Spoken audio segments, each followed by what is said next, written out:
Hey Roger, welcome back in. Hi. I toyed around with the settings on I have you in the larger screen and I got rid of all the other boxes. So let's see if this works any better.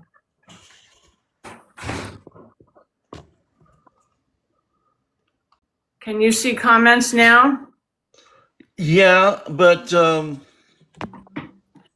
I don't see where to turn my camera on. That's so strange. All right, let me just check this. Hold on.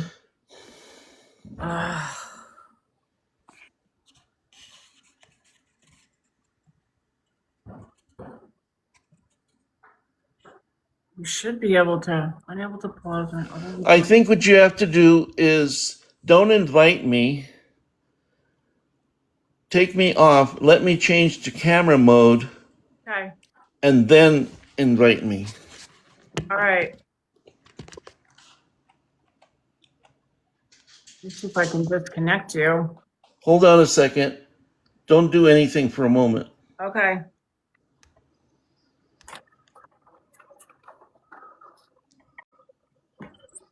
Hopefully Okay, there we go. Oh, yay. Fantastic. Hey, Stephen, welcome back in. Hey, Lightwork, welcome back in. Sorry about that, guys. We just had to figure out the technical difficulties. Roger, what is this that we're looking at right now? Oh my gosh. Wow. Well, I have a series of slides that I don't want necessarily to dominate our conversation, but as things come up and I want to articulate, I've got about 76 slides at hand that basically, the topic is disclosure, but where I'm at with that is an evolution of many years of research. And so really it's about the topic of sacred geometry and how it relates to plasma consciousness. I love That's this. essentially where my thinking has led. Okay. And this thing's jumping kind of on its own. So the second slide here is the torus that is created by a spinning Merkaba. Oh, wow. All right, Roger, before we begin with this, because this is fascinating and incredible, I'd like to ask you a question just to launch this. And I've been interested in this anyway. And I don't think I've heard this from you. And I'm sure other people will be interested. Welcome in, everyone. What personal experience first convinced you to begin investigating UFOs and create Native UFO? Well, I've been here on the Navajo reservation for 20 years. I work at a hospital as a CAT scan and ultrasound technologist. And I was born in a big city, so I'm not from the reservation, but I've always been uniquely interested in Native American artwork and pictographs. And I am a photographer and a digital artist. And so what intrigued me was the oral tradition that may come through to looking at pictographs. It had to somehow represent an ancient technology. I don't know why I thought in those terms. So I started just looking and analyzing Native American art. And one of the things that came to me was the intersecting of triangles. And so I'm like, well, what is that about? What is the meaning about that? And then in the cultures was the idea of the use of crystals. Well, where did all that come about crystals? And then being an ultrasound tech, quartz crystals are used for imaging. And so that just started me looking at that phenomena of how somehow if sacred geometry would be involved in an ancient past and an ancient technology. So those are my intellectual pursuits. But as far as how I started off about UFOs, it started off when I met Travis Walton. who was known for that movie Fire in the Sky about him. Okay. And I met Travis shortly after he was abducted in Snowflake, Arizona. He lived in Snowflake.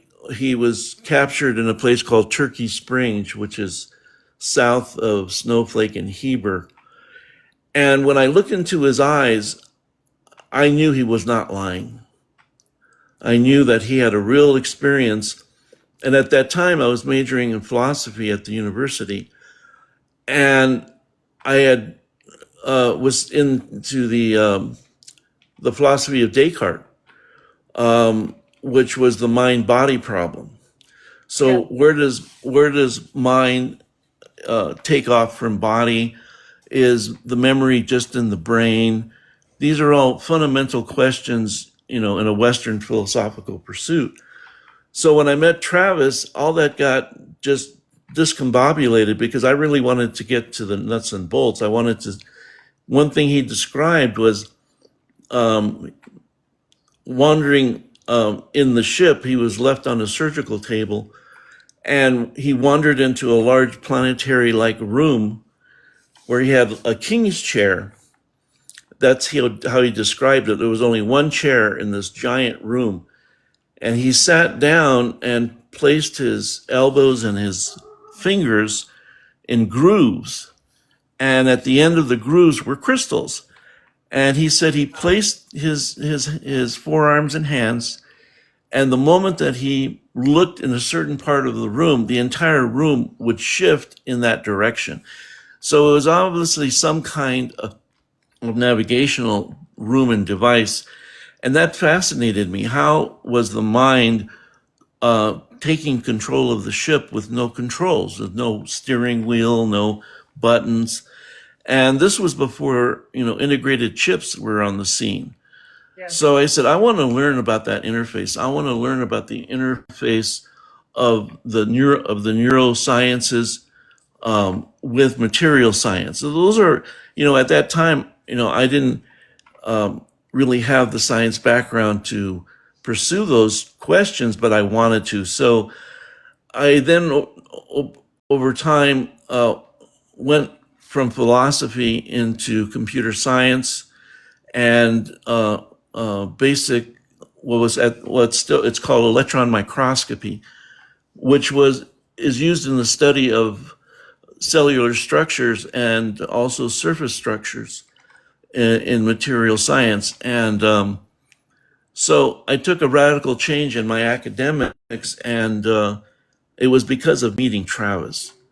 So since then, I am certified in electron microscopy, cell biology. I have extensive background in computer science and dealing with innovating the first computer networks. That then led me to pursue medical imaging because I really wanted to know the sense about the dynamics of the body, the bioelectric effect. So I'm also now certified in CAT scan technology and ultrasound technology. And so all of these things have now converged and served me well. Dogs, guys. Oh, Yeah. that's fine. Go To ahead. to serving me as studying the whole UFO UAP field. And where we're at now, I mean, all of us kind of knew we would end up here, but it's still astounding that now the GOV recently has said that plasma has consciousness. So we're talking about a ball of light Yes, yes. that And has gained a complexity. now this image that you're looking at, is this that we're looking at on the screen right now, is that something you captured during one of your observational outings? No, not at all. Okay. This is a graphic representation of the torus field, which is emitted by a rotating Merkaba or 3D Star of David. So when I have in my mind's eye how all of this is encapsulated, it starts with this energy signature. So the inference is, and I'm going to go through this briefly, is that for the ancients in alchemy, the sacred geometric shapes in the quantum field is where the consciousness is integrated, and that then proceeds to protrude into defining plasma consciousness. So that is where the cutting edge of understanding this phenomena is, and we don't have the nomenclature for it. We don't have the nomenclature or the naming process for plasma entities or orbs, but that's where we're at. That's what we're observing. That seems to be responding to our consciousness, which has been somewhat displayed in my lives, which you've been a part of. So if I were to tell someone what the image to keep in mind, it would be this one. And so I look at that first as a template of how the universe is constructed, where you have in the middle a black hole that is a result of, again, of sacred geometry, creating this torus energy field, and that these kind of bluish lines here are vector sources that come out that dictate celestial mechanics, and as well are pathways for soul evolution. So source in this 3D reality, I consider a large black hole in the middle of the universe. And as it expands out its awareness, souls then travel out to different destinations within the universe and then cycle back their information to the middle. This also works for galaxies, why they travel faster than the speed of light away from each other. That no one has a good explanation for that. They come up with dark energy and dark matter, but that seems contrived mathematically. What now all of a sudden fits the picture is plasma. Plasma, which is our dissociated atoms, are 99% of the universe. We are bioplasma beings. And so if you look at the human condition in our bioelectric effect, it's a torus field. So this is the fractal pattern that all life mimics, which argues to the fact that that sacred geometry and the torus are the basic fundamental energetic signature. So in the human condition, you can have the heart, where you have the arterial system moving out and away, and then you have the venous system coming back in to give you this overall energy effect. Yeah, it makes so much sense, Roger, when you look at the image and you think deeply with your higher self for a second. I don't know if the guests can do that, and I'm sure they can, but take a minute, look at this image. Can you see yourself in that image? I know I can.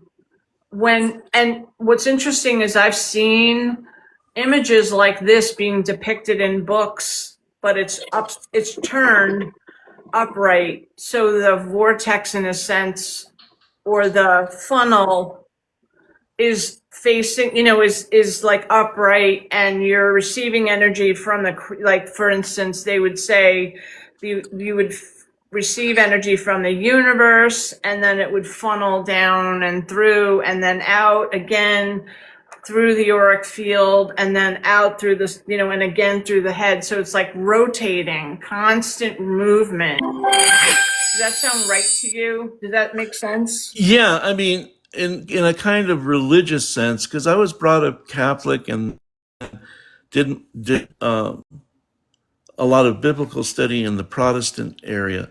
But so what you get from that is that the reason we are all, from the Baltimore Catechism, I don't know if you remember that, but I do. where, I was raised Catholic too. I was. yeah, it's like, actual one of those cathedral type churches where they were doing the Latin. It was cool though. It was super cool. So go ahead. Go ahead. I don't want to interrupt you. No, not at all. So yeah, I mean, for me, growing up Catholic was a wonderful experience. The Latin Mass was mystical. was so All the nuns that I have were just loving beings. But anyway, so in that tradition, in the Baltimore Catechism, which is meant for 6-year olds, to understand God and why they're here, and it says, well, and I'm interesting. obviously paraphrasing, so why did God create the universe? Well, God created the universe so that he can expand his awareness out and bring glory back to himself. Well, I kind of fit that with the Taurus because by using souls as a or soul evolution from source, it's a way to send out his awareness and then to bring back that information in. So I look at it now far less than kind of what's taught in theologic books as opposed to energy in the quantum field. I think quantum physics is going to finally be the bridge between science and faith, between science and all the major religions. And because it looks at this spiritual reality in a way that at least we have a framework to visualize. When So you put it that does way, that make sense? Roger, yeah, it makes sense. It actually makes it's more logical to think of spiritual receiving, like the receiving of whether you want to call it God's word or the Holy Spirit. It makes more sense to me to hear it that way because for me, I wasn't a participant. I didn't understand until I got older that I was a participant in this active receiving from the higher, from God, from the upper room, as they say. And it took me many years. As a kid, I connected to it wholeheartedly because as a child, you're open and you don't get the confines of man-made civilization doesn't impart itself upon you. So as I started to get older, that's when I started to get confused. And I went through a very, confusing period in my life. So you're saying that for you relate this to your higher spirituality. It's not something that isn't a part of you. Is that correct? Am I correct in saying that? Well, yeah, I mean, this information came to me in an intuitive sense, not so much strictly logical. And it just, even now, it's, how are we supposed to have discernment about interacting with interdimensional beings? I'm now just relying on my intuition, on the energy signatures that I have been blessed to be with, and divine as well as not. And it's continues to give me tools about how to trust the phenomena. So, and I think all of us are now in that position where how in the heck are we going to, have the wherewithal to realize what are the intentions of these beings? How can we relate to them?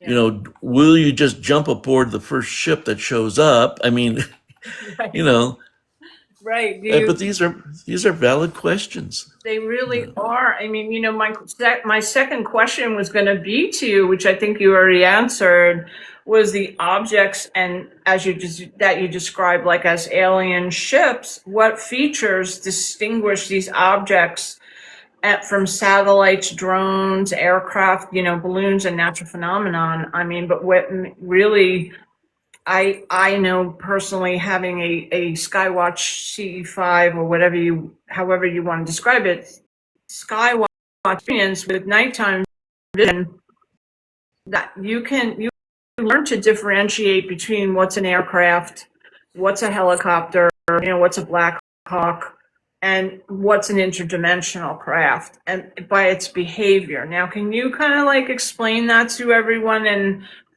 how you differentiate between the objects that you're viewing in the sky, and then also can you discuss your equipment and methods that you use to collect that data? Sure, thank you for that. I ended up initially with a very inexpensive kind of second generation night vision in 2017. And it just provided like a greenish hue. And so I used that to look at my first alien ship that happened to land in front of me. And I'll go through that story, but not at this juncture. And so I then said, I want something better. And I ended up finding the Psionics night vision line of cameras. Excuse me for one moment. And so what Psionics did as a company is they captured the infrared spectrum, but then they had a graphics chip inside of it that converted to color variations. And by doing that, instead of having it like a static greenish or black and whitish image that the military has at its disposal, they get very high resolution, but they don't get color variations or rotation. So when I started looking at these objects here on the reservation, namely behind where I live, I've established there's an alien base. What I first started observing was, okay, that's got to be a star, okay? Yeah. But then it was too bright. And then it's like, oh, it starts to move. Okay, well, that's not a star, right? And then it starts rotating colors. And I'm like, well, there's just no way that these objects can rotate blue, right, and red. And then it started responding to a laser that I started hitting at it. And so by that, and then being on the reservation, there's hardly any major commercial airline traffic at all. And so that made it easy to eliminate, the FAA lights that go. But even airplanes, if you track them with your finger in the sky, they're going about 500 miles an hour. They're about 20 or 30,000 feet above, and they move at a constant velocity. So you can categorize that visualization and satellites. Satellites are even almost 5 times higher than the airplane. So you can pretty much group those and go, well, that's not it. And they're way far away because the Psionics only has a 5x magnification. So it's not like an astronomical telescope, that could get that kind of resolution. So then I went, and Tina and I used this kind of visual cue that, okay, how fast is it traveling? Right. Does it move? Does it and stop? Does it make any noise? Does it rotate? And pretty much now, after analyzing, literally thousands of hours of orbs and alien craft, I've developed an intuition or a sense without even looking. Like, oh, I bet you I'm feeling that there's one over there, because they are conscious. They are interacting with you on a conscious level. Yeah. So, Roger, so there's that aspect as well. Your technology, quickly, let me ask you this. Does your technology that you say is showing, instead of showing green, it's showing colors, it's adding color, would it be reminiscent to the Dicinian glasses, that, the aura glasses? Or would it be similar to those technologies, or is it something, or is along that line? I'm just curious, because I don't know if you've ever heard of the Dicinian glasses that you can use to I've not. Aura.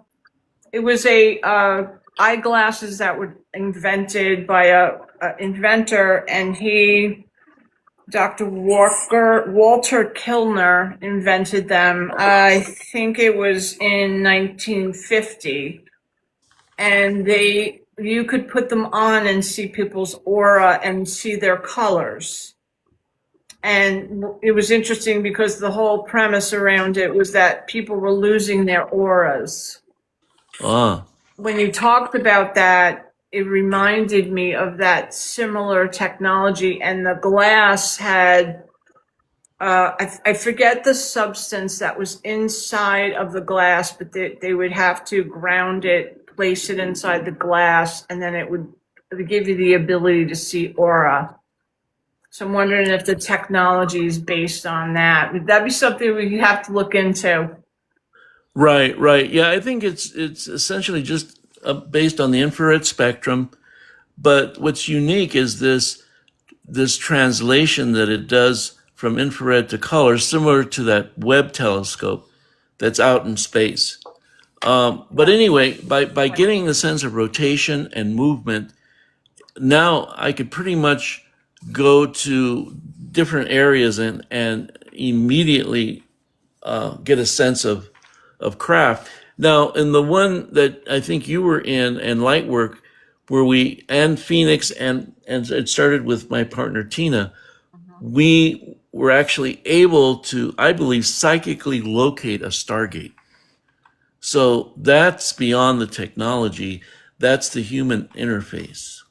So is that where you have been recently in the canyon that you talked about?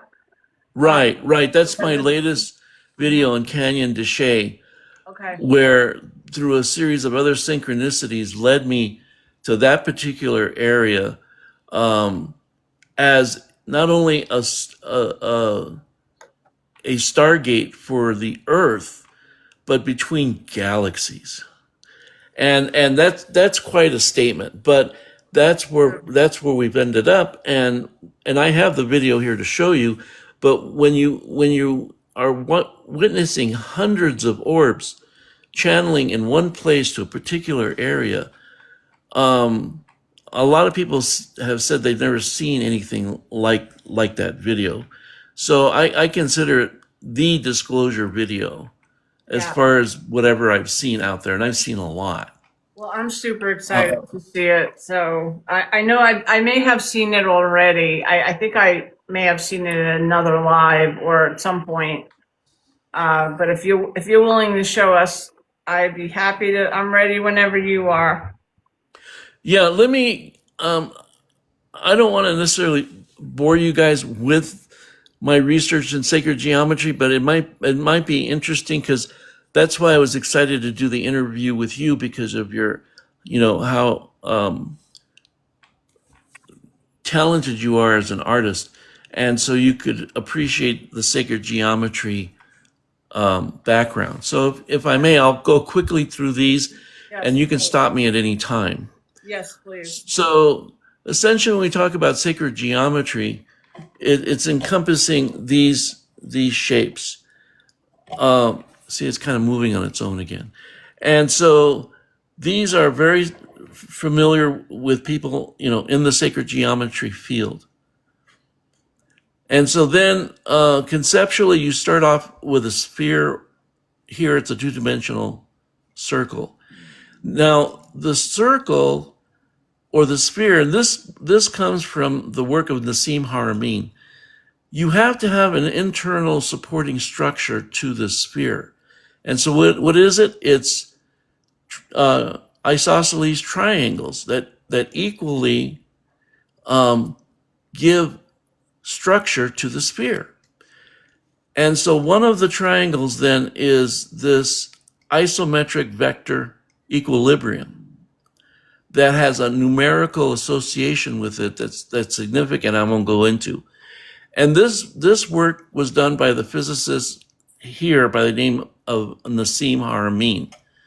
So he looked at the geometry and he composed one tetrahedron composed of 20 tetrahedrons that he has in his hand here. He then took a duplicate of it and then superimposed it in opposite directions and merged it, and it became a geometric three-dimensional Star of David, which is very geometrically and mathematically, he's proven that this establishes the vector analysis of a black hole. So not only is it sacred geometry, but it has a tremendous history. So just real briefly then, E.T. shows up in a crop circle and depicts it. And I'm like, what? You know? I love So it. how did that happen? Yeah. What's your thoughts on the crop circle? Because I just heard some recent theory about crop circles coming from inner Earth, and they sort of Right. rise Well, up into these. I'm not 100% sure how I feel about that, but I found that to be fascinating, and I follow crop circles. Recently there were probably 3 or 4 me just in the last 2 weeks. yeah, well, everybody tends to look at, well, which ones are fake, you know? And Yeah. I don't really necessarily go there There's a couple because, of them that are fake. I think that, yeah, absolutely. There's some that, you know, crop share farmers just do away with them. They mow right over them because they know they're not real.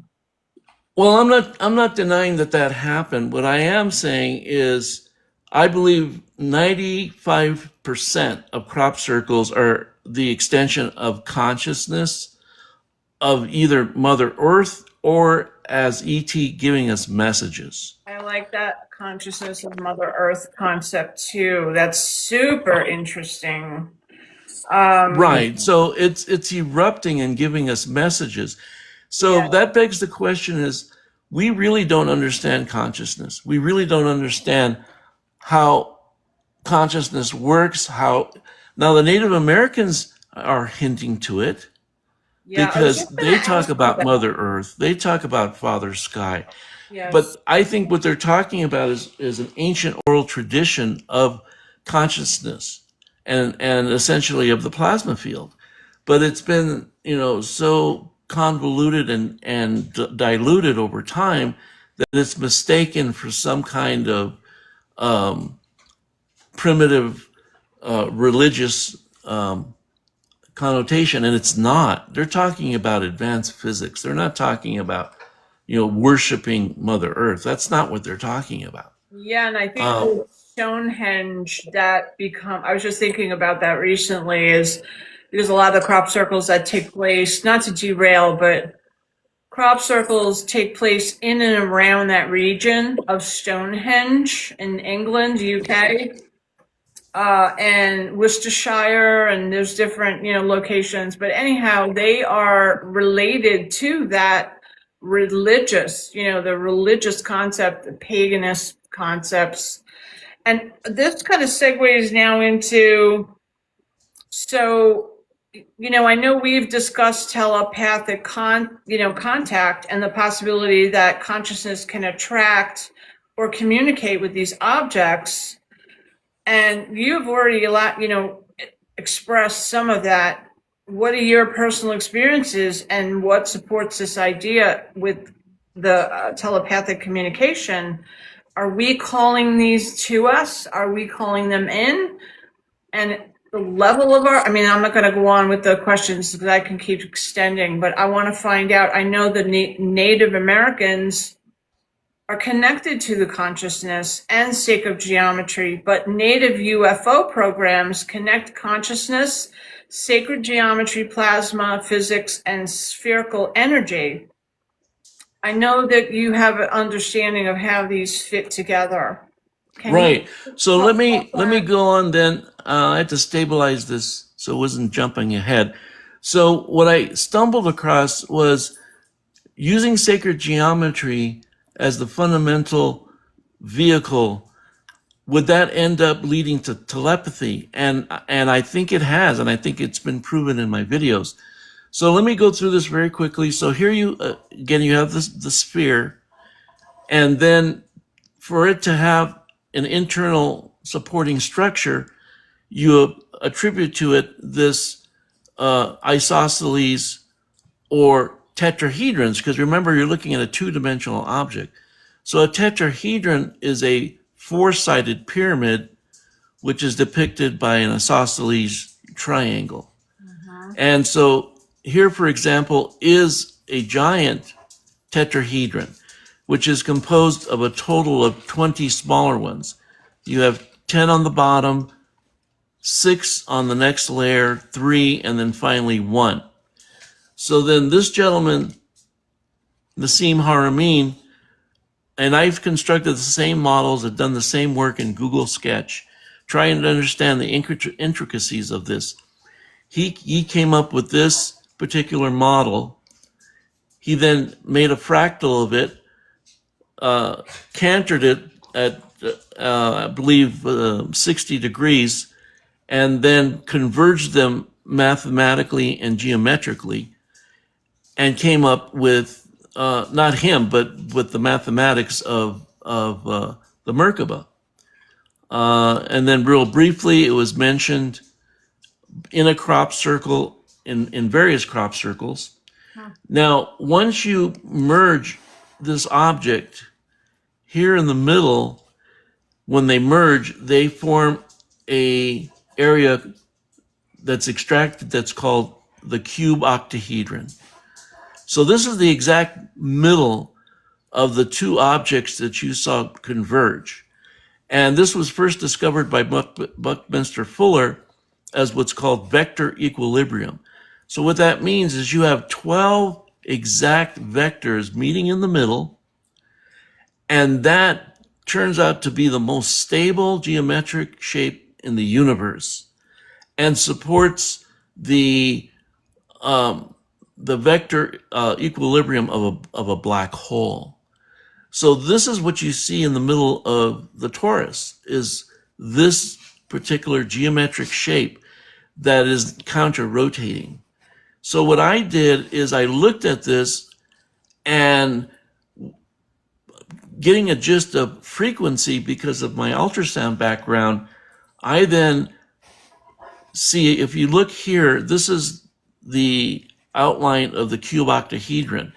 What I did, partly because of Native American art and triangles converging, I extended this out to include this, what I call a tetrahedral array. So you have 1, 2, 3 tetrahedrons all in a line.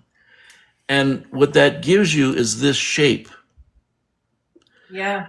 And so this shape, if you start from here and do a curved line through the apex down to here and out the other side, this is essentially the framework of a wave, of a frequency wave. Now, if you shorten each of these vectors and kind of squish it, you can make frequencies that are of a higher energy. If you extend this out, you can represent sine waves or energy waves. But what I'm now considering this is the framework for a thought wave. So that is how consciousness begins interacting with sacred geometry. This is my theory.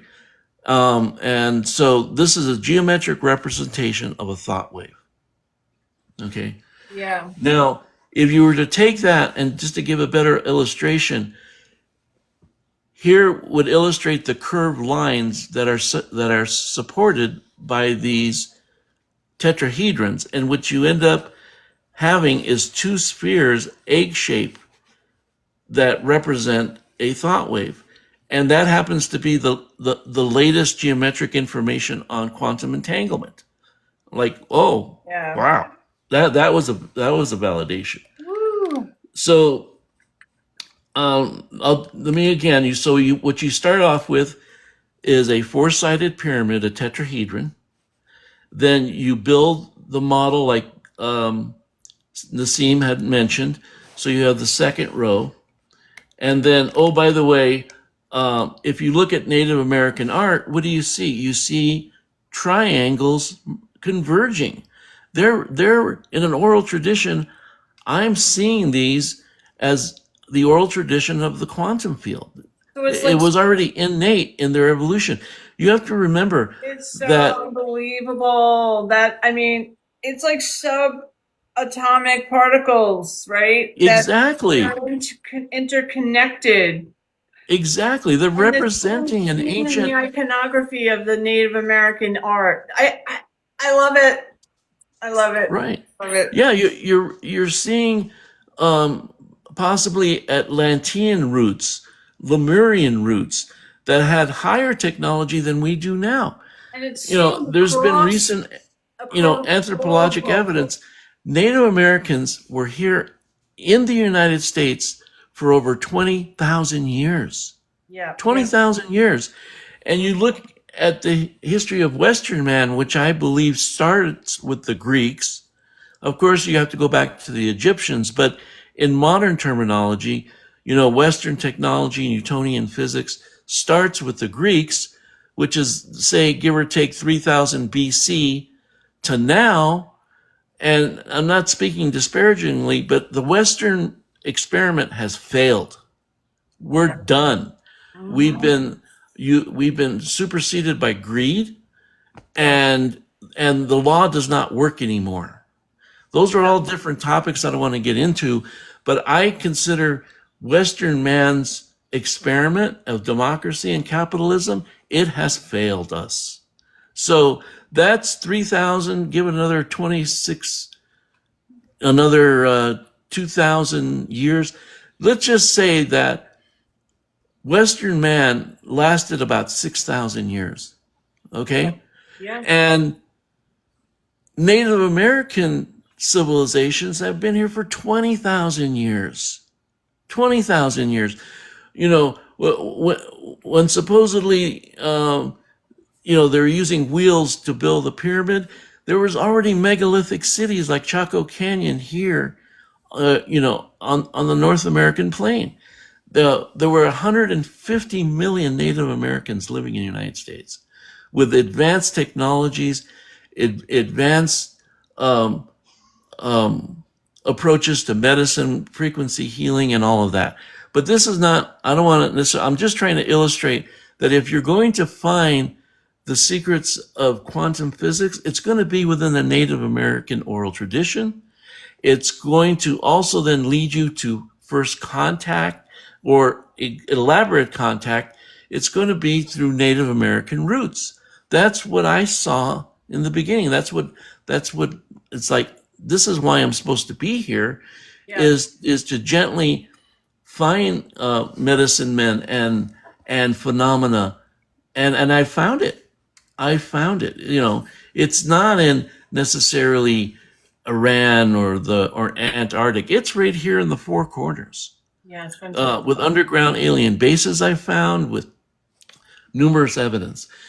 So anyway, so just again, so there's the first layer of this giant tetrahedron. There's the second, and finally you have that. Then you make a fractal of it, and then you see how the triangles are pointing to each other, just like Native American art, and then they converge. And these are my drawings I did in Google Sketch because I really wanted to understand and imagine the sacred geometry and then the resulting vector analysis of it. And so what then that represents is the Merkaba, which is another whole different tradition.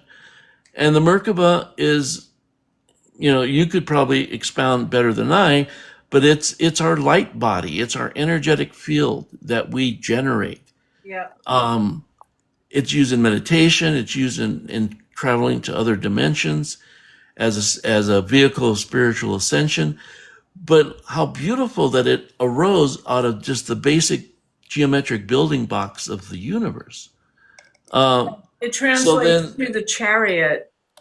the chariot, exactly, It refers to a divine vehicle. Yeah, exactly. it is fascinating. And the fact that it's so simplex, you know, when you look at the simplicity of some of the patterns and designs, And I think that when some people observe Native American iconography, that they are not there, like some people just don't understand what they're looking at. I appreciate the education, because this is going to open people's eyes up to a whole new understanding within themselves. Exactly, yeah, because on the surface it seems somewhat simplistic, and we've been wrongly misinformed about how sophisticated Native American cultures are. But they're coming back into vogue because that's where interdimensional beings, the evidence of them are going to come through Native American structures. Yes, So what yes. you see here's this four tetrahedral array that comes out of the middle of this one, and then you have this four tetrahedral array that comes out of the bottom one. And so when they form, again, they form the cube octahedron. You see how that this comes about. So this is let me see if this will work. Yeah. So this is the cube octahedron rotating as you would have in the middle of the Merkaba, producing the toroidal energy field, which I started off with. This just gives you an idea of motion and how it works. Yeah. And then this is another illustration of the Merkaba, which is it defines a sphere and a cube. And that's significant when I've seen craft and have done close-ups, is when I do extreme close-ups, they are a cube. And I'm like, that has to be significant. And then there's been other individuals who have looked at craft, and they've seen these basic geometric shapes when they zoom in. So this is another illustration of this rotational effect of a Merkaba within a cube, which is within a sphere. It's incredible. I mean, just watching that observationally, I feel myself traveling in the Right. wild. I don't know if anybody else in the chat watching feels the same thing, but let me know in the comments if you are experiencing that as well. Because Roger, just a little side note, how do you respond to skeptics and people who say things like unusual lights are being misidentified? And have you ever investigated footage and later concluded that it had an ordinary experience? I'm sure you have. Oh, of course, yeah. Tina and I developed a probability scale. And what that means for us is we'll first start looking at an object, we'll start observing it, and then try to eliminate if it's a constellation. We have apps to look at airplane traffic, and we have been fooled. Like we would see a series of stars that would tend to rise up. Well, it was at the horizontal equilibrial plane. So as the Earth turns, it gives you the illusion that they're moving upward. So yeah, we've made those mistakes, but that's all part of this attaining this visual familiarization with how these orbs operate. And so when they start powering up and rotating, it's like, okay, they've now been elevated on the probability scale. So I love that you are witnessing these objects in a more because when I had my experience in Arizona, they were too far away to make those observations, and for some reason you're getting super close to them, close enough to see that they're what the shapes look like. Talk about right. that. Talk about that a little bit now. And not only shapes but color. Right, color. And then, I was mentioning that the Psionics Aurora camera that I use only has a 5x magnification. So kind of approximating that, most of the orbs that I've been filming are only 5 miles away. They're not like 30,000 feet up in the air. They're basically in front of you. That's, so that, and they're responding to this tetrahedral array that I'm projecting at them.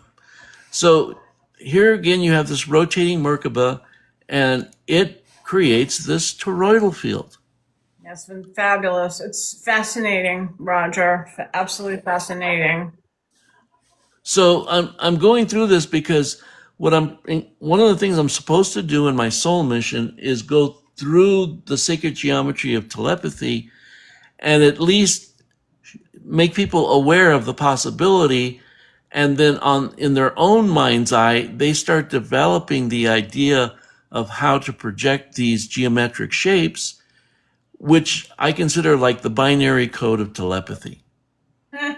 I love that. And it's also everywhere too. I feel like, if you look at a flower like a daisy, or you look at anything in nature, you're going to get that same feeling, that same understanding. But it's all coming very, it's gelling now. Right. Yeah. And this now is in vogue. We have to start understanding the real basic foundations of our reality. And it's not in Newtonian physics, because Newtonian physics, Western man has focused on the particle. Well, that's less than 1% of reality is mass. The other 99% is energy. Okay? Yeah. So that's what we need to be focused on is energy fields and plasma fields and the quantum field. So if you were to look at this, then this torus, and it's natural for me because as a CAT scan technologist, you have to look at the body in various perspectives, three-dimensionally. So if you were to look at this from above, it would look like this. Yeah. So there are your Fibonacci spiral patterns of energy. Incredible. Okay. And then if this is true, you would have to go to the very fundamental building blocks, which would be electron orbitals. They should somehow reflect this quantum entanglement idea, and that I showed you in this image. Okay. Now this next slide is of electron orbitals of the hydrogen atom. Well, look, they look exactly like the model I just showed you. Yeah, and it's like they're inside of each other as well, as building blocks. And when you look around, it's represented in art all over, all over the world. It's in plain sight. Yeah, in plain sight. So again, part of my work is just having people analyze basic geometric configurations and shapes and incorporate them into their mind's eye. So if I had to kind of have a summary point about sacred geometry and its integration into plasma physics, it would be this statement. So you have a torus, like I was showing you, as a central energy field that is in concert with consciousness, with the sacred geometry and the quantum field. And by using awareness or consciousness with sacred geometric shapes, that then protrudes into plasma, creating plasma consciousness. So what arises from that? Well, now GOV is saying that plasma is entities, that plasma orbs are sentient. Whoa, where did that come from? Yeah, I mean, I know my own personal experience with orbs. In the orb that showed up in my bedroom, I felt that thing had a consciousness, that there was a sentient being inside of that orb.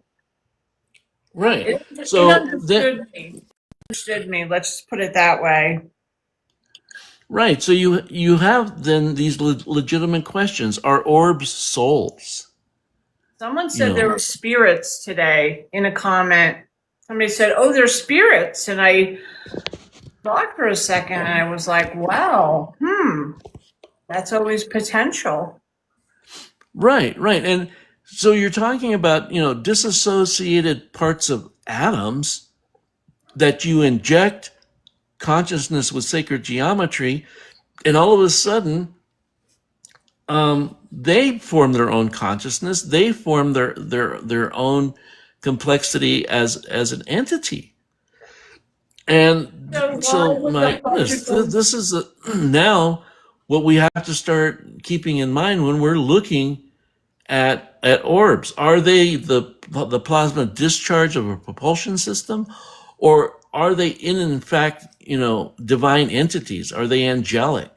Yeah. Are And why they? would the hydrogen collider want to split the atoms and split them?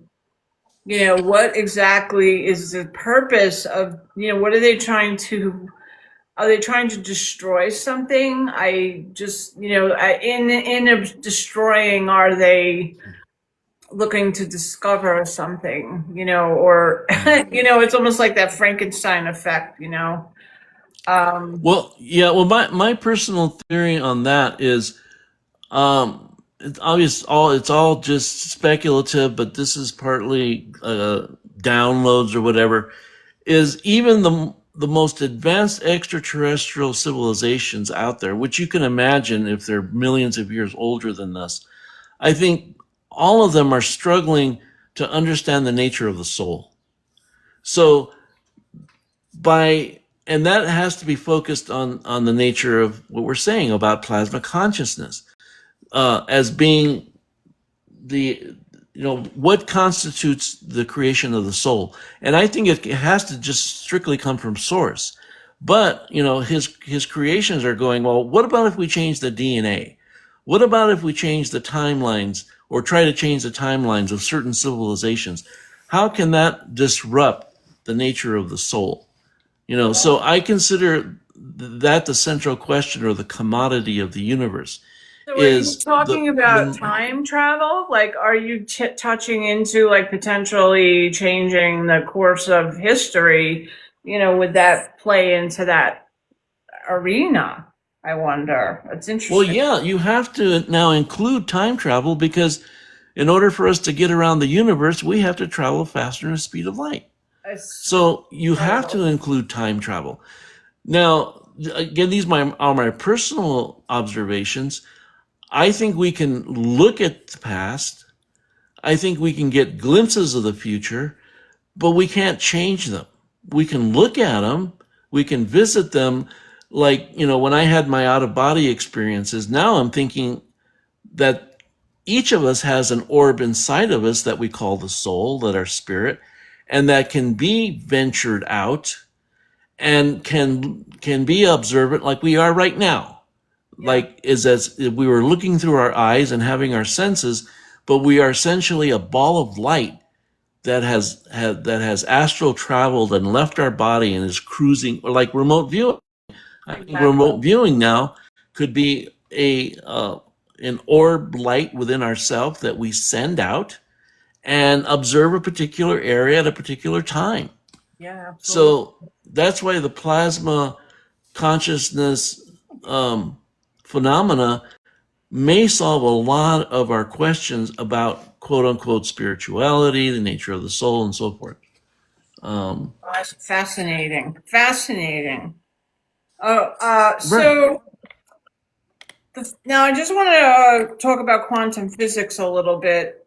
The fundamental branch of physics, right? The study and behavior of matter and light at the atomic and subatomic levels, which is kind of like, we don't walk around thinking about that, but we're an actual physical manifestation of that. So we can do so much more than we imagine, I think. I don't believe that there are many people that get that. But that's why I think part of why we're here, Roger, is to unlock that. Exactly. We have the ability with sacred geometry. I'll give you a quick example. And again, I don't know how these thoughts came into being. I don't know what, but I know I'm on my soul mission. So, me being again an ultrasound technologist, getting a sense of frequency, which I don't really look at mass anymore of defining reality. I look at the frequency of it defining reality, the frequency and the vibration of it. So if you can imagine in your mind's eye, you construct a geometric sphere like you would in a CAD program, and you then fill it full of loving light and healing energy. You then take that, and because of my particular strength in anatomy and pathology, I structure it so that it goes right over, for example, a diseased kidney. So I imagine a diseased kidney of the patient that I'm with, because I'm looking at his CAT scan, and I superimpose over it this spherical graphic representation that I have filled with loving healing energy, and I believe that's a form of healing. Absolutely, 100%. Because you have to first be able to visualize the effect on what you're trying to accomplish as a what I consider like a quantum field manipulator. Yeah. And that's what I've been developing in using sacred geometry consciousness to not only heal, but to intuitively get a sense where the ships are. I mean, there's just a whole array of things that you can start coming up with if you start thinking in terms of sheer awareness and consciousness as a tool that we have the fundamental ability to use. Absolutely. I mean, I know I've had my experiences with that. And I've had my own healing experiences with that, with an autoimmune disease that I experienced. And I worked on myself. But when I say worked on myself, I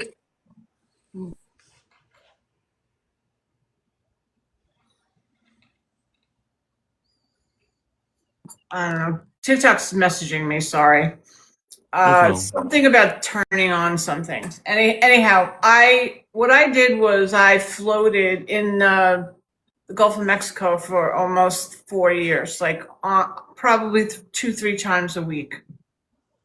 And while I was doing so, I was picking up on the ions in the water that were surrounding me, and I willed myself into a healing state. It was like so organic, and it was not forced. Well, I had blood work done, and when I came back to Connecticut, I had blood work done, and I had seen a doctor, and I said to her, I don't know what to do because I I have this autoimmune disease. And she goes, well, I don't know what you're talking about. You don't have this autoimmune disease. And she told me I was not, my blood work was not showing the markers any longer. And I knew that, now this is going to sound crazy, but, and I know it won't to you or to anyone in the room, but sometimes to the outside world, when I say I meditated to the pulse of the frequency of the water and the earth, it allowed me to relax enough where my body neutralized that problem that I was experiencing. It was Right. It was unbelievable, really. Right. So this, I had the proof, the blood test, from when I had originally been diagnosed, and then 4 years later. And it's the will. When we say it's the will, I feel like the will connects us to that first image that we were talking about earlier, that you showed us, the Taurus, that continuous rotation, that field, or because the auric field reminds me of the, like what surrounds our body and how we can just draw energy in and around and in and around and in and around.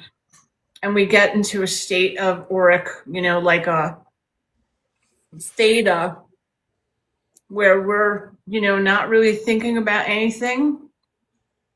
It is like an infinity symbol. That's exactly what it's like. And we can imagine that in our bodies, circling around. But, it's this continual circling around of the same energy. So when you are connect to energy that's outside of that field, you're connecting to the quantum field. Yes, exactly. Exactly. I have to do a puzzle. Hang on. Right. Okay. Yeah, and this is the way you do it.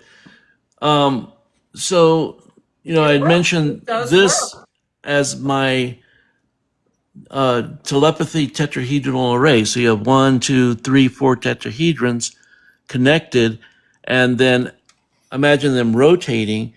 They create these energy lines or two egg-like spheres, which represents quantum entanglement. So if you were to look at an animation of them,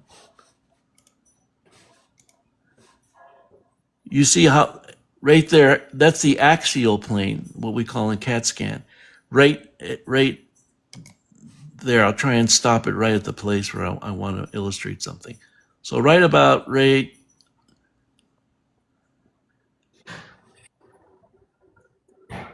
let it come to that point. Yeah, there it is. Right there. So you're looking down from this perspective, okay?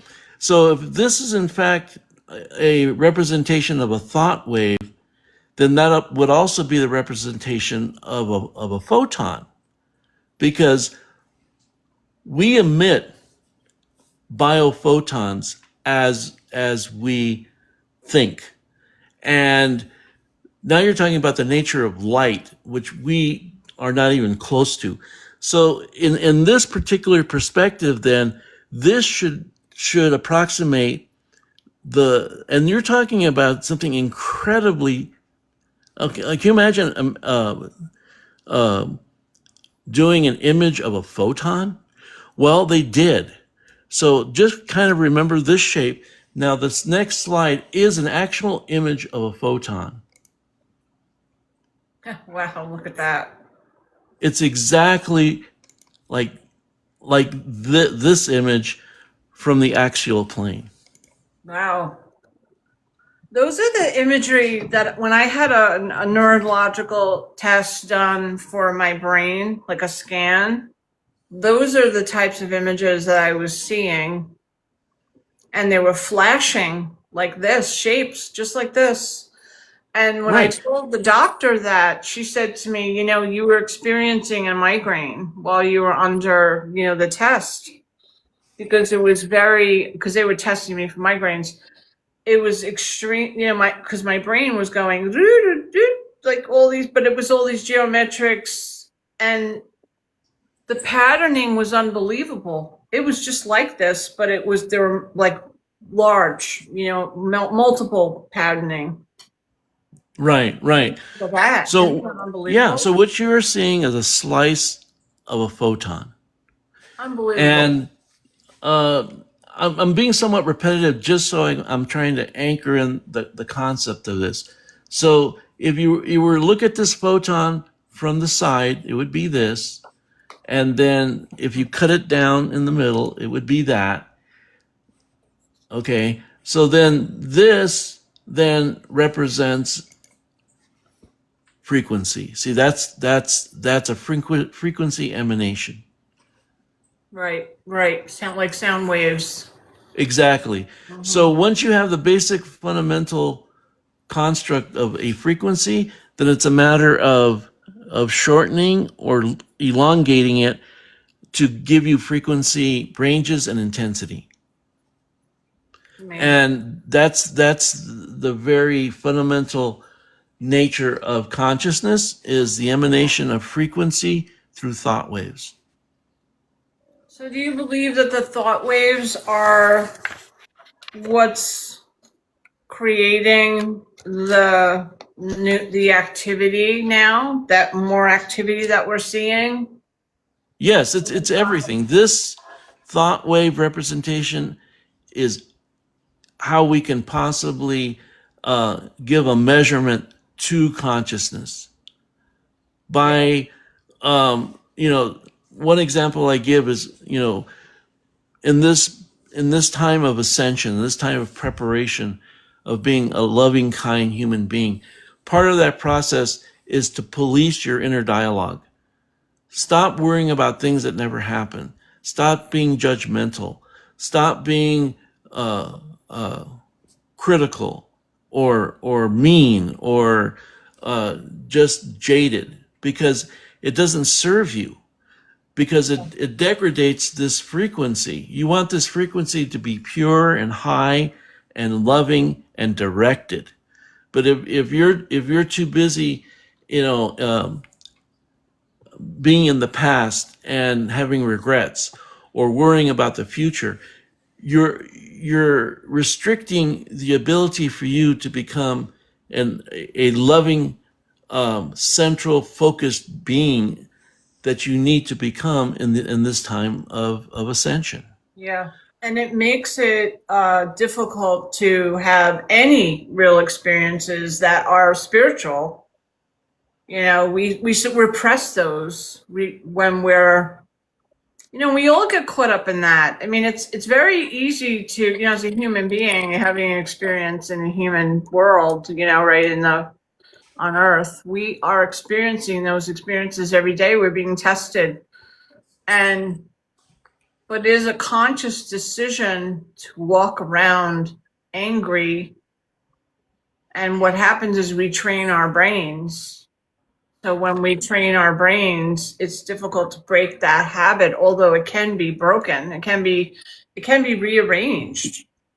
Well, that's how we're being manipulated, through our own ego. Oh, well, you're better than those people. We think in generalizations. We think, oh, all people of this ethnicity or color are like that. That is so erroneous. Yeah, each of us has an individual complexity of a universe and in the things that we experience and go through. And for us just to simply characterize us in these generalities and behaviors is really a disservice to that person, but to your own sense of interacting with this reality. Yeah. And so, after seeing years of that, you're at the point where, I'm sorry, but unless you're at a place where you're seeking enlightenment and you're seeking what I consider wanting to go home, wanting to be with a loving community, and being in the midst of divine love, if that's not where your head's at, you're going to end up on a timeline that might be not very desirable. Yeah, But it's so interesting, Roger, because years ago when I was young, raising my daughters or younger, I used to watch out my back window in my kitchen to this night sky. And I used to say, I want to go home, like I want to go home. And that's when I was introduced to my art. That's when the art came into my field. And I started to practice art, and that is what it was like to go home. Because I wasn't ready exactly, to yeah. go home, to a community. I wasn't really ready to go home to, where I came from. But I was introduced to the art at that point in my life. It had changed my life. And that was well over 20 years. Well, yeah, that's why I'm so fascinated by you and your artwork. Is you're at a place of mastery where you are in a meditative creative state and are just entrenched one-on-one with this creative process, and it's a beautiful place to be. It's just a beautiful place to exist. Thank you. And you know what? I have all of the experiences that any other, human in samsara is experiencing, and just realizing though that I can break that patterning and like raise the frequency, because the language is important today, the language that we use, raising the frequency sounds now starting to become a buzzword, but in all Right. actuality, it's right there. I mean, right in front of us. Yeah, and it's What we raise our frequency to, I feel. What do you think about that? What are your thoughts on that? well, I see it as agape love. That agape love is the highest frequency that you can attain. So that your perspective, how you look at things, is all through the lens of forgiveness, of kindness, of understanding, even though you may not understand, is the benefit of the doubt. Those are the safest perspectives to have on this reality versus hatred or jealousy, or those just seem, that verbiage, that state of mind just doesn't lead you anywhere. Yeah, and it's difficult to impart that upon others. I feel personally, people have to come to that in their own, time, in their own, and we can help people to create like a little spark in their mind and thought patterning. That's fantastic, but not always. People will not come to that by you trying to, by me or anyone else hammering that concept into their minds. It's maybe, hey, you never know. But I do think talking, and I have a gentleman I follow. His name is Guru Tanet, and he says, "Love your damn self." And I'm like, love your damn self. But you know what? It starts with loving yourself too. Because Yeah, it starts, yeah, with loving yourself, forgiving yourself. We're not perfect. We made mistakes in the past. Mhm. And it's recognizing those and learning from those and not making the same mistakes over and over again. Yeah, because it can, and I've been on the planet a long time now, and I know that you can go back in time and bring forth junk that you dealt with years ago. It's like that onion, you keep peeling back those layers, but it's stinky. And so you want to try to do your best to, because understanding the concept and love in a world that is designed in a way to deceive makes it difficult. It makes it difficult for us. And this is why I want to show you this little symbol that I have right on my desk that I always have around me. And that's a reminder of me to bring it back to center when I get upset and aggravated and, whatever. If I get annoyed, like bringing it back to center. And yes, there you go. It's right. It's right there. Right, right. And Reel it back that's the, in. yeah, that's the top view of the Taurus. It's another way of looking at yourself. So do you think that these craft and these orbs are trying to like bop us over the head and remind us of this? Or like, do you think this is like, I know that our consciousness is being, we're awakening, so to speak. And we are accepting of more and more. And so we are seeing more and more, right? As they say, that when the student is ready, the teacher will appear. Right. Yeah, and that's a good point.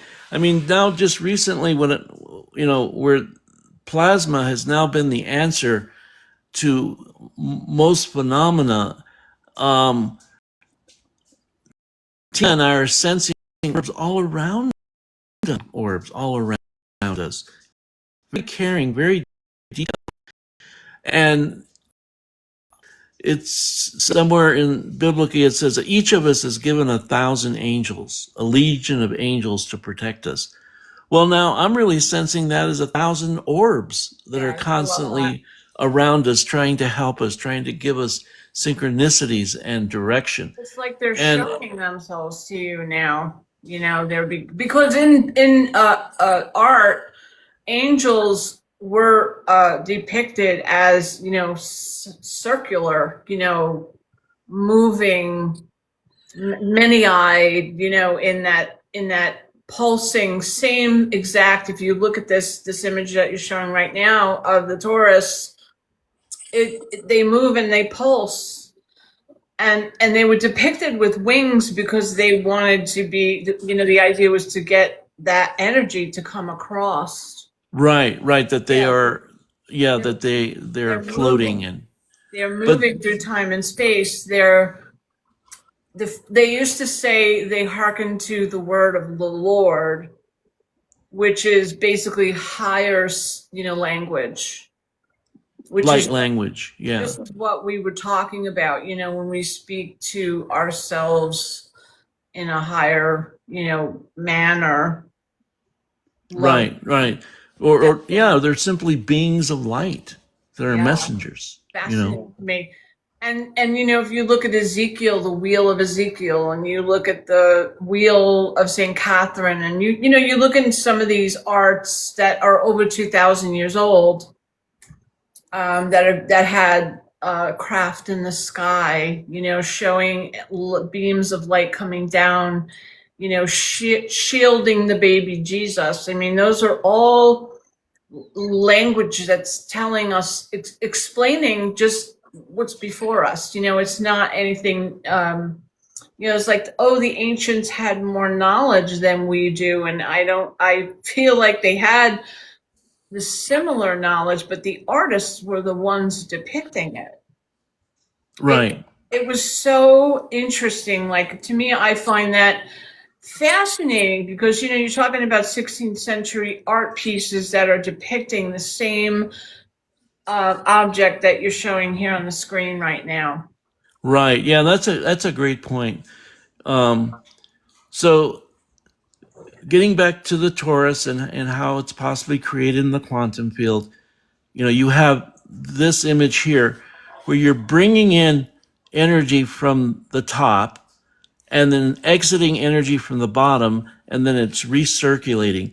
And then this whole torus continues to expand, like the expanding universe, like our auras expanding. This is the kind of template for that. And again, in the middle, you have a black hole.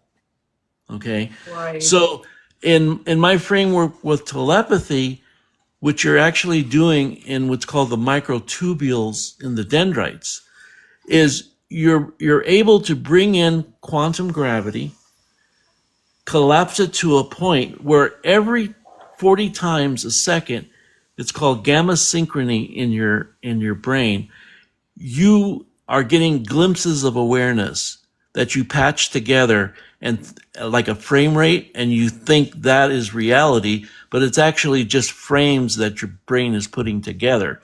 And how it's doing it, it's again gathering quantum gravity, creating a mini black hole in the aha moment, and then expelling it as light or radiation or biophoton. That's the essential blueprint of how a thought wave evokes with sacred geometry into plasma and therefore manifesting. We all talk about manifesting. This is the actual nuts and bolts of explaining quantum manifestation. Another way to represent it looks like here. This is from Einstein's relativity, where it's the same geometric situation, but he's defining that event horizon as the black hole, space-time in 3D with a linear time involved. But the point is that the geometry is the same. And then I represent that actually in my logo. where you have quantum gravity coming in, focusing it through a point, through awareness, and expelling it as radiation or photons or light to create a change in the plasma field. And here's the sine wave. So this is what I had theoretically conceptualized in 2018 and 19 because of Native American art and sacred geometry. And then I ended up videoing all of these orbs who are proving this to be the point. And I'm like, oh my goodness. Oh It's my goodness. incredible. Yeah, and so it's so incredible and so clear. And yeah, the Fibonacci sequence and working in physics. Right. It's so clear. And then here's another, this is actually on my wrist, but it's a Native American art. You see how it depicts this converging of triangles and expelling of energy. I mean, it's everywhere. And this predates, our modern science. This is what's so fascinating about it is it's this imagery and this knowledge comes through to a civilization that is was able to take the time to receive it. Right. And be in communication and concert with the plants, with the animals, because they all have forms of consciousness that have to adhere, if this is in fact true, to sacred geometry and the toroidal field. So, like for example, here Nassim had done the work where if you look at basic cell division, it follows the progression of how a Merkaba is created in 3 dimensions. It's right here. Yeah, it's incredible. About how in the initial stages of forming life, it unveils itself in this particular geometric pattern. Yeah, And then, of course, here's a nebula. That looks like this rotating circular torus from the superior view. That's what that looks like to me. Okay. And then, of course, there's your spiral hurricane. Looks exactly like a spiral galaxy. That hints to this vortex being created out of the torus. Look at that. It's exactly as you saw from the previous one that I showed. It's the torus. Okay. Yeah, it's 100% torus. Wow. It's phenomenal. And then, our ET crop circle friends, what do they show us? They're showing us Merkabas. Yeah. Repeated and repeated and repeated within the sequencing. Right. So they're telling us through conscious created crop circles the secret of sacred geometry and its role in the quantum reality. And it can't be any clearer than that. Conscious awakening. And I think that's what is the message there, is the conscious awakening. And when people are repeating the words conscious awakening and a conscious awakening, it's about love and it's about love and it's about love. But then you have these, because really in reality, these are all like for that instant when I was looking at the Native American beaded bracelet, that's all done with counting. You're right. Counting to create those images to make that patterning and design. Because I studied beading. I just studied world beading when I was in college. And to me, I was fascinated by that because it's sequencing. So if you can't control your mind and your brain, bring it back home to, just sequencing numbers. Just sequencing, yeah. Like I had a discussion just a couple days ago with a gentleman who is at a nice like touristy shop here on the res to sell jewelry and everything. And he was confiding a little bit about sand paintings Yeah. from the Navajo, which are done specifically for an individual based on their ailments. And what it's really outlining is a frequency. So these are outlining lens frequencies. That's what you're seeing, that are taking Earth's energy and projecting them into the consciousness of into human consciousness. So that's how you have to start looking at things, as crystalline structures, whether they be in geology or in your body, as emitting frequencies that you can interact with. Yes. And I think that just having that conversation is activating them. Well, yeah, and I've used these insights theoretically, that has really enhanced my ability to video craft and interact with them. Interesting. So, Roger, do you find, okay, so for instance, there are individuals who have had negative experiences with encounters. How would you advise someone, or does that begin with their attraction in general, ultimate attraction, law of attraction in a sense, where you're coming from?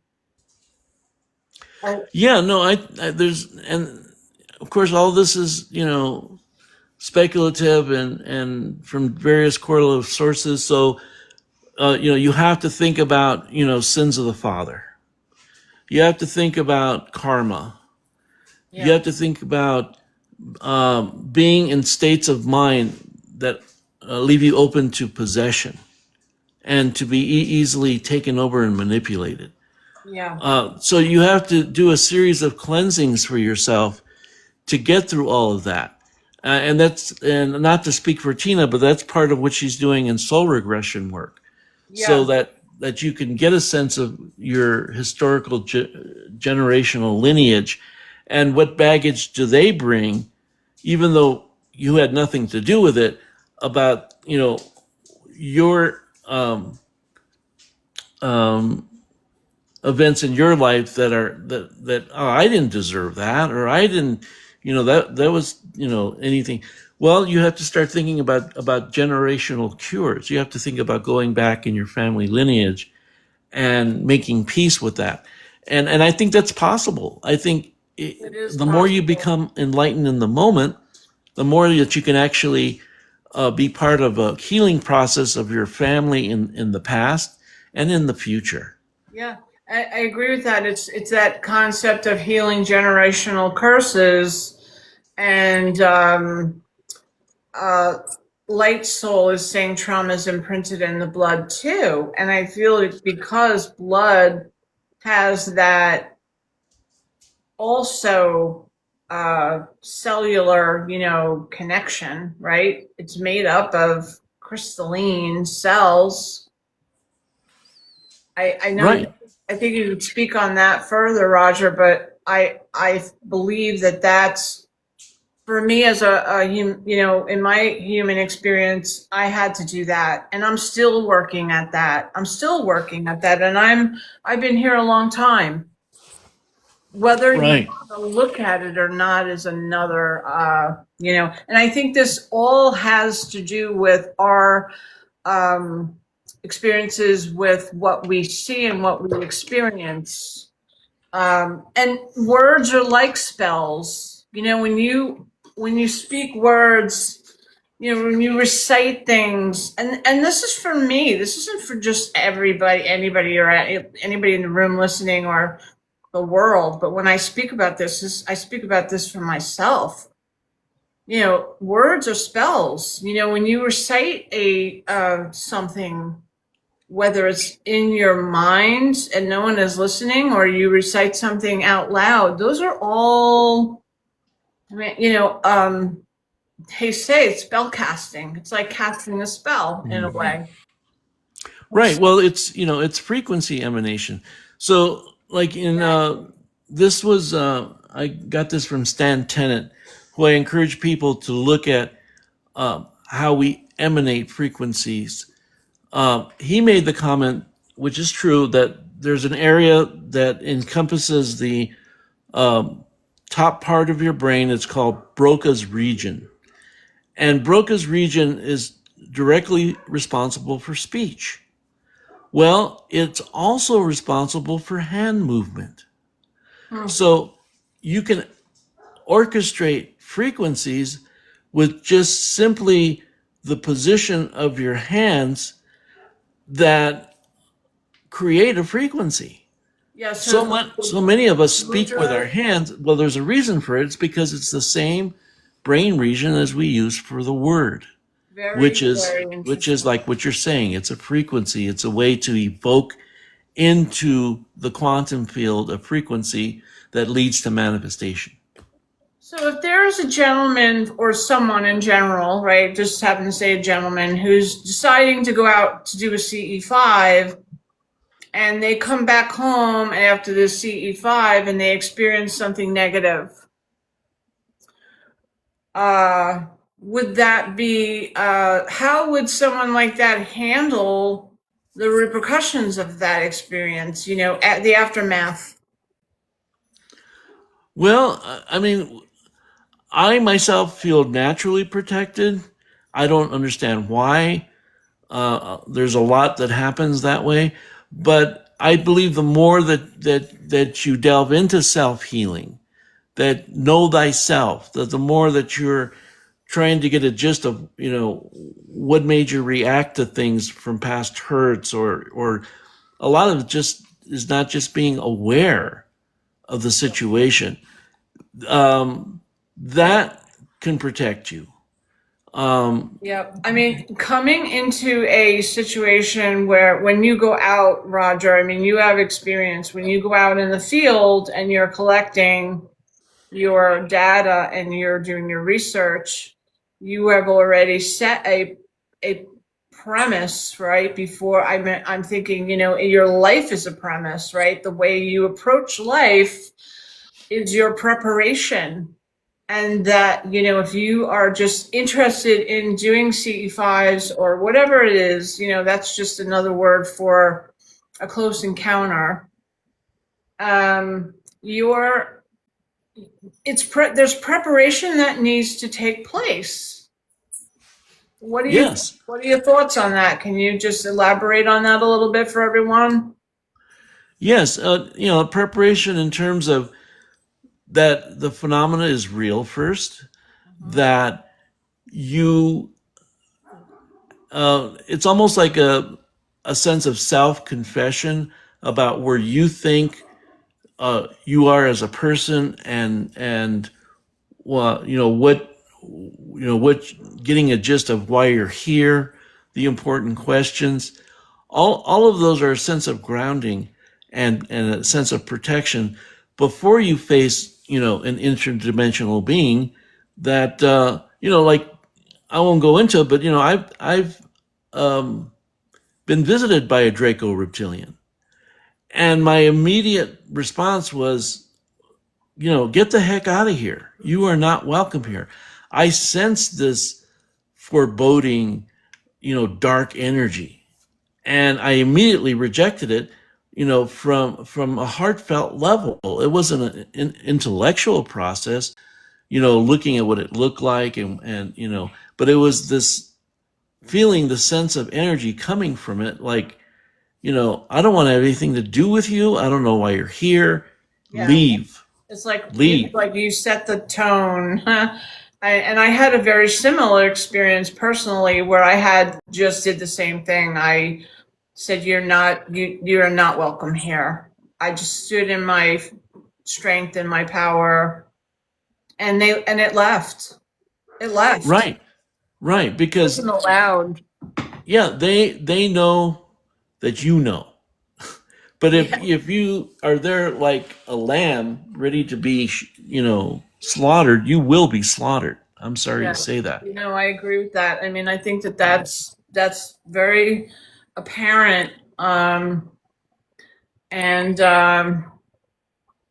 growing up in Queens kind of set the tone, the premise for, or the tone in my ability to survive. You know, I grew up in Queens, New York, and Right. I learned, but I understood what energy was. I understood what was going on in the divine realms. I'm not sure how I did, but I did.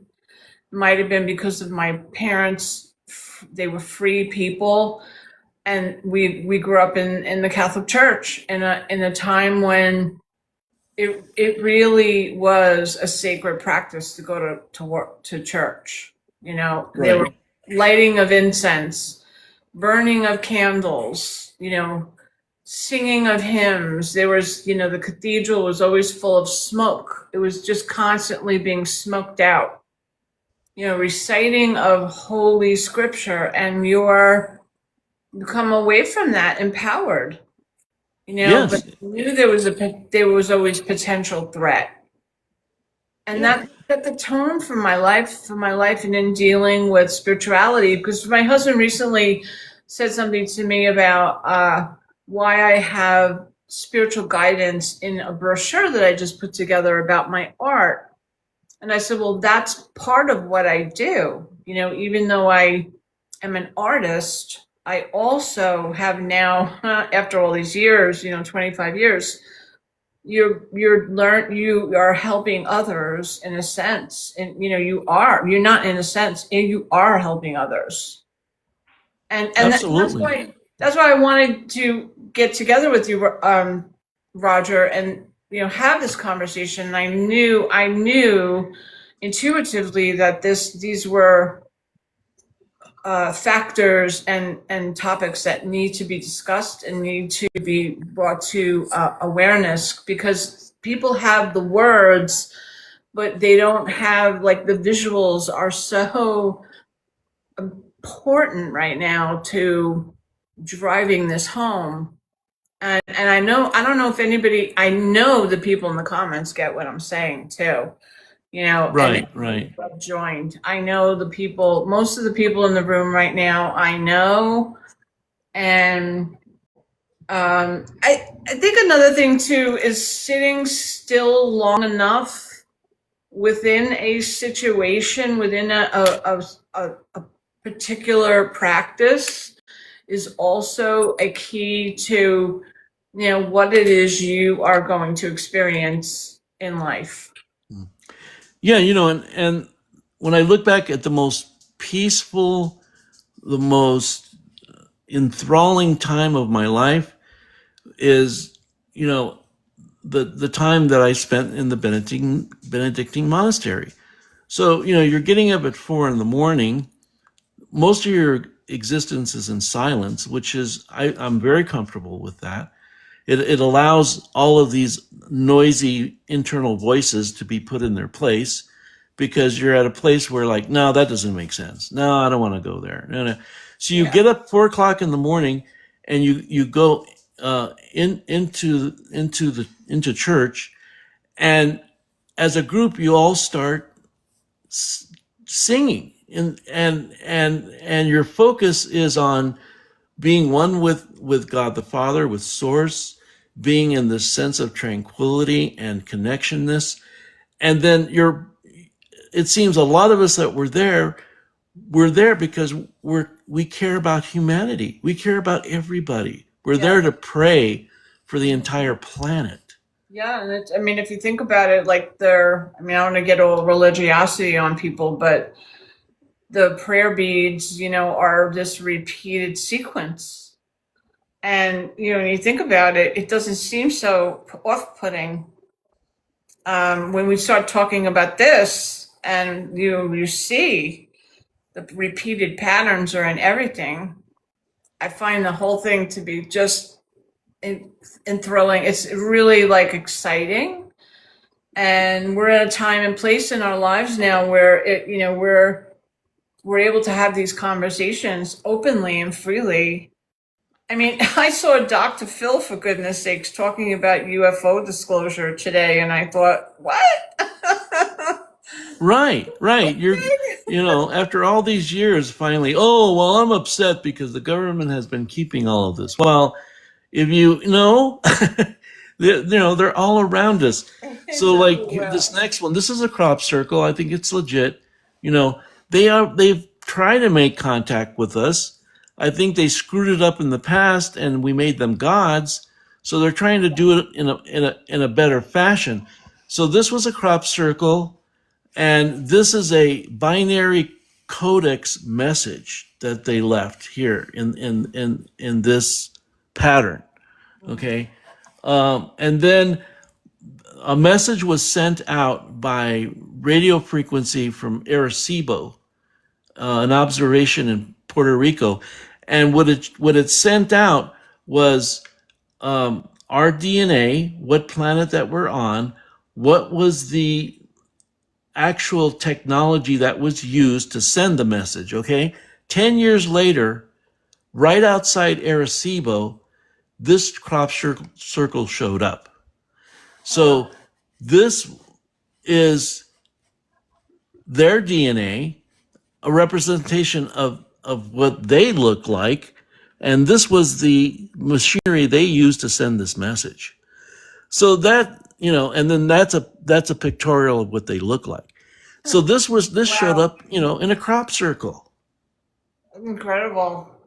That's Brazil? So they've been reaching out to us, over a period of decades, which is nothing, Yeah. to establish a correct contact.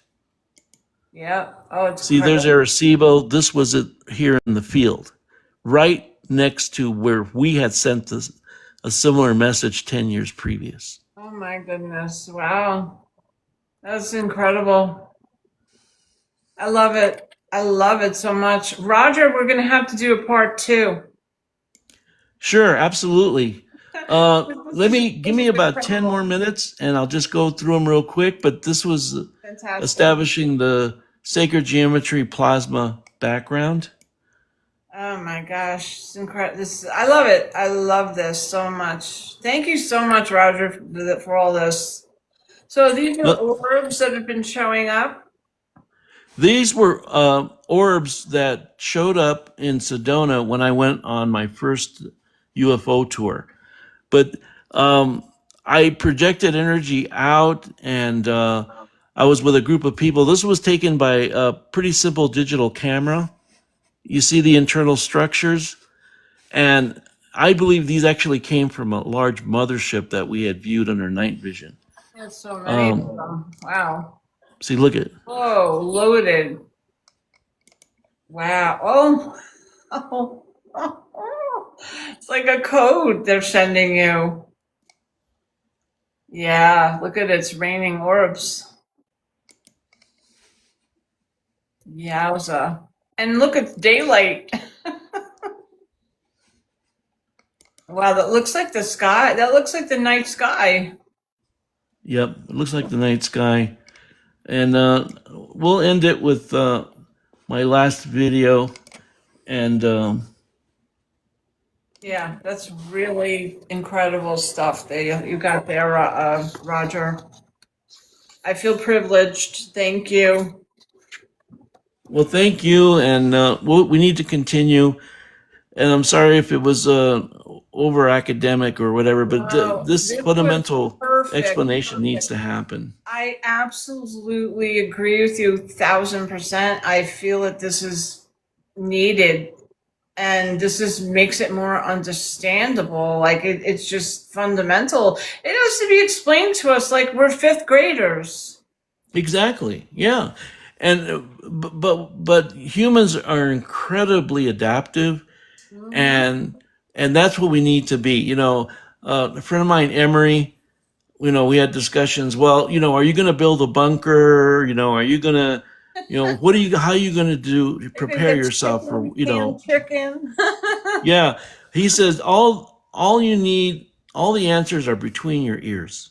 So, you don't need to build a bunker. You don't need to build a spaceship.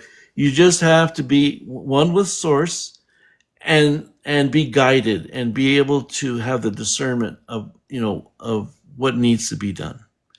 But anyway, Thank you, Grace. Thank you again, Roger. Seriously, I will let you know. Let me know when you're available. You want to do a part two, because I would love to do more of this. And just let everyone know before we head out where they could find you. I know they can find you on TikTok, but where they can find your videos. Just let people know. I know you Yeah, have. what I tell people is just go to AI mode in Google, type in native UFO, no spaces, and it's incredible now what has come up about looking at all the work that I've done, even what we covered tonight. It's all encapsulated, and it'll also direct you to YouTube, which is native UFO, and of course TikTok, Instagram. I have two Facebook pages. One is Roger Ray, which explains all of this sacred geometry, and then also my recent videos, and Native UFO. Again, no spaces on Facebook.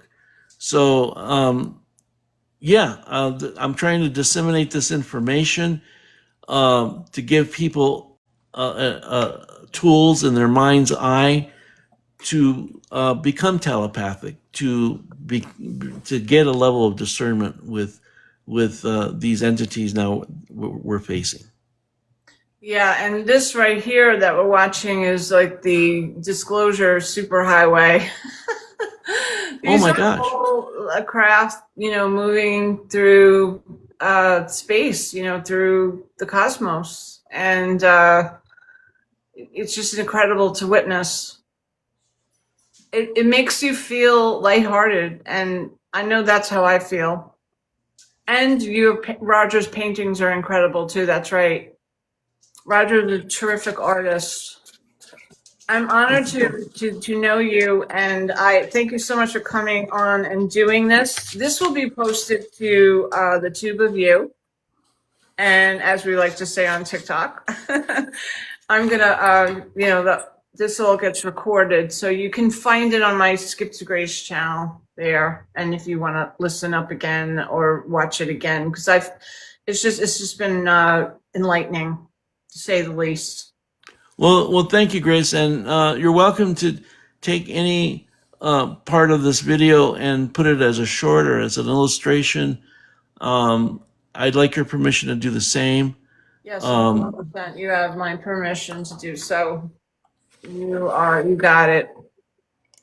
And thank you to Tina. And I'd love to have Tina up so we can talk about the convoluted universe and past life regression and how that would help people heal. Oh, yeah, absolutely, absolutely, and she would love to do it. Have And you together as well. So my best to you. Thank you so much. I'm going to let you go so you can get some rest. But I can just keep watching. This is insanely enlightening. all right, Grace. Well, again, thank you, and thank you everyone that was here during the chat. I'm sorry we didn't respond to your questions. Good night, everyone. Thank you so much for your support. Thank you. Take care, Grace. Bye-bye. Bye bye.